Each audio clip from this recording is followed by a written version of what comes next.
मैं दिल्ली की रहने वाली हूँ और मैं मायके गई थी अपने घर पर, अच्छे से गई थी, सुख शांति से गई थी और आज मैं वापस आई हूँ तो कोई दरवाज़ा नहीं खोल रहा है। मुझे समझ नहीं आ रहा है। मैं सुबह से यहाँ वेट कर रही हूँ, 4 घंटे हो गए। पुलिस को बुलाया मैंने सपोर्ट के लिए, पुलिस को बोला, पहले वो बहुत एक्टिव थे, फिर एकदम से इनएक्टिव हो गए। अब मुझे फोर्स कर रहे हैं बार बार कि थाने में चलो, थाने में चलो, थाने में चलो, एसएचओ के पास चलो। मुझे समझ नहीं आ रहा। फिर उन्होंने बोला लेडीज़ पुलिस आएंगी, वो भी मुझे यही बोल रही है, मगर वहाँ जाके होगा क्या, मुझे समझ नहीं आ रहा। दिक्कत क्या है, दरवाज़ा क्यों नहीं खोल रहे हैं? ना अंदर समझ आ रहा है कि दरवाज़ा क्यों नहीं खोल रहे हैं, ना पुलिस मुझे हेल्प कर रही है, कोई सपोर्ट ही नहीं कर रहे हैं। अब बार बार एसएचओ का नाम लेके मुझे डराया जा रहा है कि आप चलो वहाँ पर, आपसे वहाँ पे बात होगी, वहाँ से पूछताछ होगी, आप क्या हो क्या नहीं हो, हमें डाउट है कि आप इस घर के हो या नहीं हो। अरे मेरी शादी हुई, शादी का प्रूफ दिखाऊं मैं आपको? मेरे पास फोटोग्राफ्स हैं और क्या क्या दिखते हैं। फेक शादी नहीं हुई थी, ये सब जेन्युइन शादी हुई थी और मैं कोई ऐसे वैसे उससे नहीं हूँ कि मैं फेक शादी करके सब ड्रामा कर रही हूँ। ये घर भी मुझे पता है क्या है, सारी डिटेल्स। अगर मुझे ऐसे ही नहीं पता होता। भोलानाथ मामराज इनका फर्म का नाम है, तरावड़ी के रहने वाले हैं, यहाँ पर रहते हैं।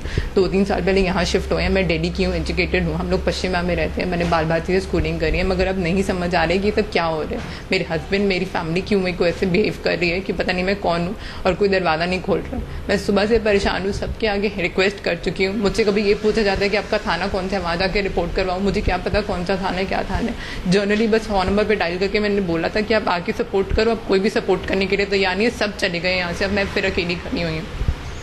पहले बोला था पुलिस, लेडीज पुलिस आएगी, फिर वो दरवाज़ा खोलेगी, कोई लेडीज होगा अंदर। वो भी 2-3 क्वेश्चन पूछ के जरा सा नॉक नॉक करके चले गए। कोई सपोर्ट नहीं है, कुछ भी नहीं है।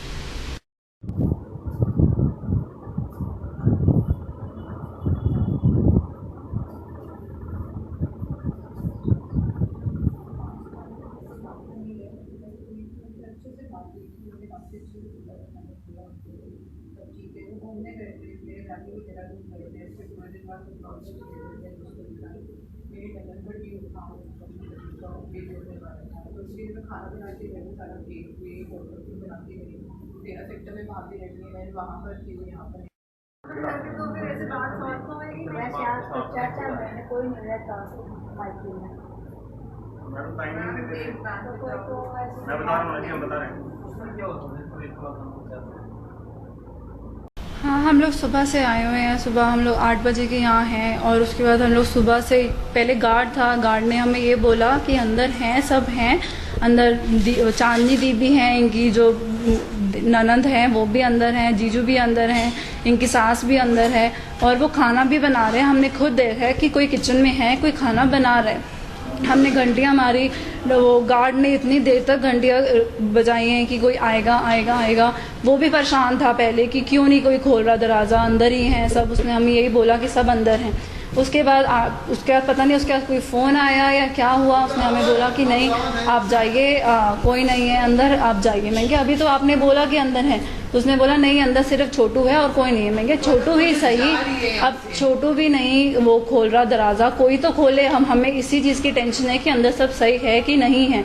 और हम आए हैं, कोई दरवाज़ा नहीं खोल रहा है। पुलिस को कॉल करा है, पुलिस आई है, वो पहले देखती है कि हाँ सब कुछ है, कोई है करके। उन्होंने बोला मिस्त्री को बुलाओ, कारपेंटर को बुलाओ, हम दरवाज़ा खुलवाते हैं। हमने कारपेंटर को बुलवाया, सब कुछ करा। जब कारपेंटर आता है तो बोलते हैं कि नहीं ऐसे नहीं होगा, आप पहले पुलिस स्टेशन चलिए। मैं पुलिस स्टेशन किस लिए जाना? नहीं, वहाँ पे एसएचओ आया हुआ है, एसएचओ से बैठिए, वहाँ एसएचओ से आप बात करिए।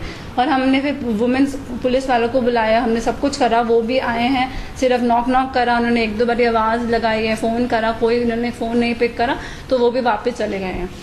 और अब पुलिस आई हुई है, वो बैठी हुई है बाहर, और अब वो बोल रही है कि नहीं आपको पुलिस स्टेशन ही जाना पड़ेगा और कुछ नहीं होगा यहाँ पर। यहाँ पे कोई अंदर नहीं है। अगर अंदर कोई नहीं है तो बाहर से लॉक नहीं है, अंदर से लॉक है। तो हमें समझ में नहीं आ रहा कि हमें क्या करना चाहिए। महक।